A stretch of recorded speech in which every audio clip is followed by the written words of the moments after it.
When it comes to protecting your business from fire, Bay Alarm brings the best, like industry-leading fire protection systems. With professional design, installation, and 24/7 monitoring, it's one more way fire has met its match. Bay Alarm puts the pro in fire protection. Go to bayalarm.com/KNBRfire for a special offer to all new business customers. Now, more than ever, Bay Alarm. ACO 28CCL 880138.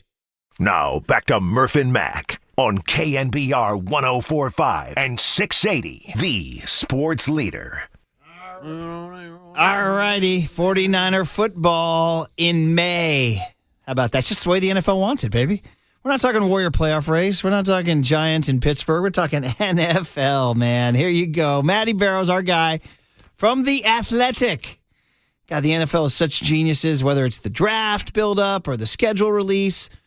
Matty, good morning to you. I think the only time the NFL seeds the calendar is end of OTAs before training camp, right? Like there's about a 3-4 week period, late June, early July. Is that about it, Matty?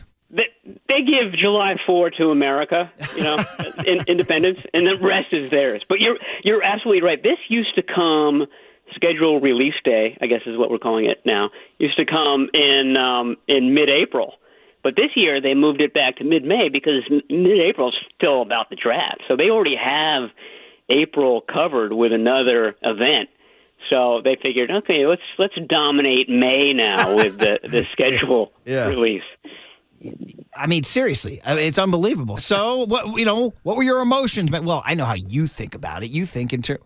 Well, actually, I say you think in terms of road trips, but I just stopped myself. Are you going on road trips?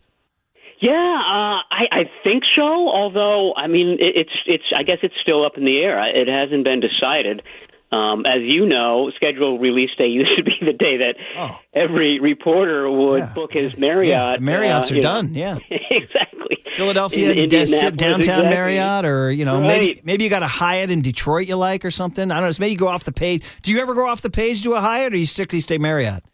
I've been a Marriott guy. Yeah. I mean, I'm you know me. I'm very loyal. I'm very traditional. So it's hard for me to get away from Marriott. I do go off the beaten path sometimes as far as the city. Like if I've been to Jacksonville before and I don't, Jacksonville's not the greatest city on the planet. I might go to Savannah instead, which is an hour and a half up the road. But usually, I do have the faves. The Renaissance in Seattle is one I've gone to quite a bit. That's a nice one, yeah. I know what you're talking about. I want Matty on the road. I want you in the Motor City September 12th. So, I mean, you're vaxxed up, right?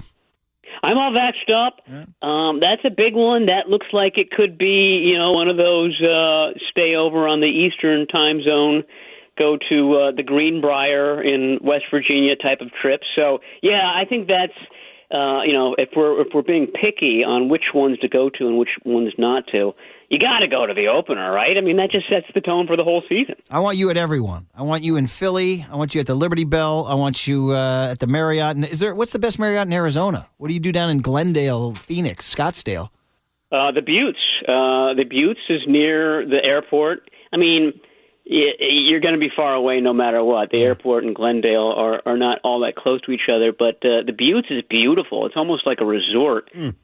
It's in the Marriott chain. I want to make sure everybody knows that. Fair enough. Right. It's just it's like a little vacation sometimes. I mean, you always look at the Arizona trip and you want it to be at the end of the year instead of the blazing hot beginning of the season. This year is October 10, so it's a little early for my taste, but I'm not looking down my nose at it. No, it's well. Anyway, good stuff. I'm glad to know that there's a chance you'll be on the road, and then we're going to run this by you, Matty. So we did the Sports Talk Radio rule that you have to go through the schedule and predict all the wins and losses. Forget everything else like injuries and slumps and surges and surprises and teams that are going to play better than you think and teams that are going to play worse than you think. We're here to tell you that we see the only potential mishaps is that one of the two games, week 3, week 4, versus Green Bay and Seattle, we've seeded they will lose one of those two just because they're human. We've seeded that the game at Arizona, when you're at the Buttes getting a spa treatment, we've seeded that weird things happen in the desert and J.J. Watt might tip a pass or something. So we've seeded that one. We've seeded Week 12 against Minnesota because of a weird low-energy post-Thanksgiving thing where they just lay an egg for no reason, okay? We've seeded the Sunday Nighter at Seattle just because there's a rule that you just, even though Jimmy went up there and won on a Sunday night, right? And then we seeded the weird short week loss at Tennessee right before Christmas on the road. Yeah, that's so, Maddie, that's 12-5, my friend. What do you think? Oh yeah, 12-5. That's I think that's good enough to make the playoffs, guys.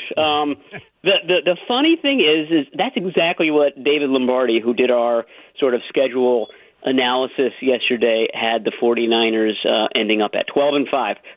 It's also what our Rams writer had the Rams finishing with, and what our Seattle writer has the Seahawks finishing That's with. Pretty funny. But that is funny. But I think it's realistic that those three teams again are duking it out, and maybe not all three 12-5, but all three in the playoff hunt at the end, and maybe the only division in the league that not only has three, but might have two, that high.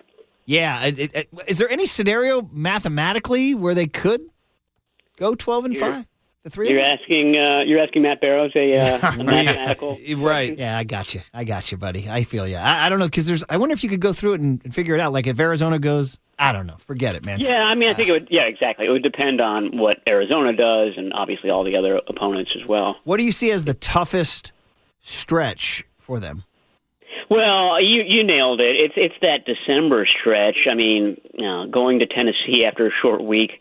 That's when fans are always looking for how their team got ripped off, and I think every fan base has this on its schedule. I mean, that's the one that I would look at. You got to play Tennessee on a short week, and Tennessee's in the Eastern time zone. It's a long trip, so that's tough. There's a good stretch in December there that's tough. The one that intrigues me the most might be the opener at Detroit, and people are thinking, oh, the Lions stink and this, that, and the other. But new coaches, you can win opening games based on adrenaline. You see it all the time. And Dan Campbell's the bite the kneecaps off our opponent's guy. That's the one new coach I wouldn't want to play in week one because he's going to have his guys jacked up. Yeah. And, that game's on the road. It's on turf. That's my big worry about the 49ers. Are they over their injury bug? And if they're not, we might know right away because, the last few seasons they've had a lot of week one injuries. I mean, it started right off the bat for this team. Yeah. So they're going to a super aggressive coach. Jim Tom Sula. Week ones are weird. Jim Tom Sula won his week one. And it's that sort of that new coach buzz, the excitement, and that's the game that makes me think, oh boy, that's almost a trap game from the get-go. Interesting. You're the first one to fire a warning shot on Detroit. It's a good call, though, Maddie, because you're right. A lot of weird stuff does happen on week one. Every NFL season is like that. There's always these weird upsets on week one. Yeah, for sure. I mean, and they play a lot of first-year head coaches. I think Arthur Smith. I had to look up these names, by the way. Yeah, right, I know, right? David Culley in Houston, Urban Meyer, and Trent Baalke in Jacksonville. Yeah. Nick Sirianni with the Eagles. I mean, I think that Kyle Shanahan has his way with most of those guys. It's that first one because it's just such an oddball game, usually week one. Looking at that, I'm looking at the schedule printout that we have, and it's that lion, that leaping Honolulu blue lion. Good-looking lion, yeah. And it's just such a sad lion because it looks so cool, and yet it's lost so many games. He's on his hind legs, lion, you know what I mean? Yeah. Well, and that's why they hired this guy. I mean, this guy is just kind of dripping aggression. I mean, you remember that opening press conference? Yeah. That rivals Tom Sula as like greatest or most memorable opening presser in a head coach in the last 10, 12 years. And is this a 10-year anniversary of the Schwartz Harbaugh smackdown, or was that? Yeah, that was 2011. Okay. Absolutely, and that was a good. I wrote about this in my book. And that was a very good Lions team. who started out that season undefeated. And when the Lions are good, Detroit comes alive. I mean, they love their sports there, and so the stadium that day was electric. I mean, it was full of life. And that was a big moment in that sort of magical 2011 season, not just because of the famous handshake at the end, but they came back and they won that game and sort of proved to people that, I think the 49ers might be legitimate this year. Yeah. Okay. Well, that was. I almost thought there was some sort of 10-year giveaway. Like the Giants, the San Francisco Giants baseball team does all sorts of momentum. Oh, it's a 10-year anniversary of this. It's the 10-year anniversary of that.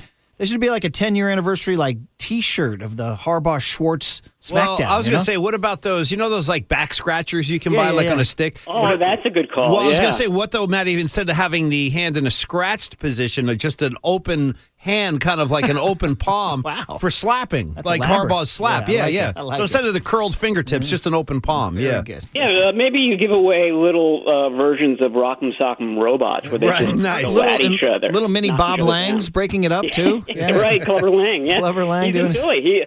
Bob Lang is week 2 in Philly. Oh, we should just have Bob Lang on as a guest that week. We will. You know what I mean? You should. Yeah, he's got some good. I definitely consulted Bob for the backstory in the chapter I wrote about the big handshake. But apparently that dispute, or shall we say, Harbaugh's distaste of Schwartz, started at the owners' meeting that spring, and Harbaugh and Schwartz, let's just say, didn't hit it off when they met. They were both first-time head coaches, I think. Awesome. The adrenaline of a Harbaugh, the competitive edge of a Jim Harbaugh.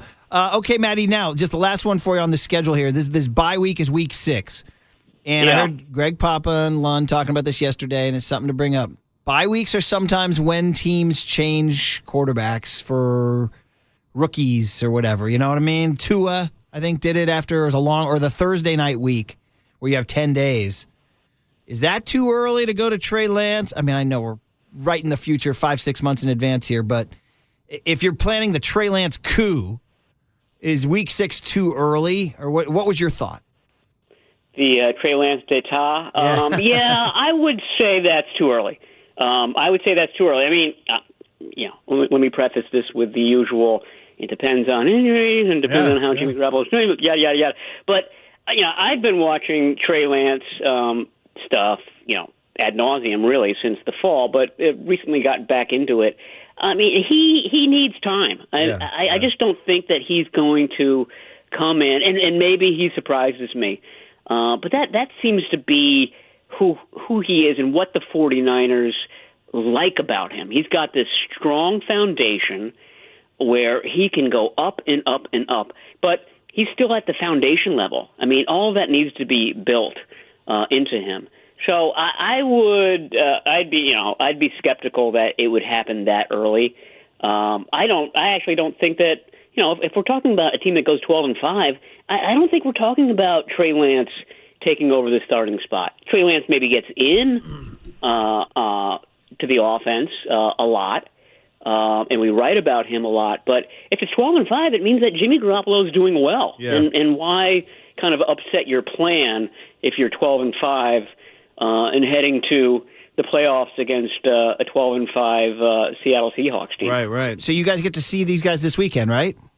Yeah, Friday there'll be the first minicamp practice, and I was just remembering that the last time the 49ers took a quarterback this high was Alex Smith in 2005, so there's tons of anticipation about his first minicamp practice, and I remember everybody gathering around and watching his very first snap. Yeah. I remember he took a lot of snaps from shotgun at Utah, and he's under center, and he bobbles, he flubs the first snap. It was just such an anticlimactic moment or beginning to the Smith era. But I'm sure Lance, who has taken a lot of snaps from center, will handle his smoothly. All right, we look forward to your reports in The Athletic. Thanks for coming on, Matty. Thanks, Matt. All right. Anytime, guys. Talk to you soon. There he is, the great, always agreeable and he is great. Chattable. Yeah. Matty Barrows. I got to tell you, Paulie, the Murphy Mac Show is sponsored by O'Donnell Financial. That's right, O'Donnell Financial Group. Because planning is a process for loans, insurance, investments, and retirement. Call Greg O'Donnell at 866-496-2300. I was just looking at this tweet that Tom Brady just sent out 8 minutes ago. The NFL sent out a tweet saying, Week 4, the return. And then the goat emoji.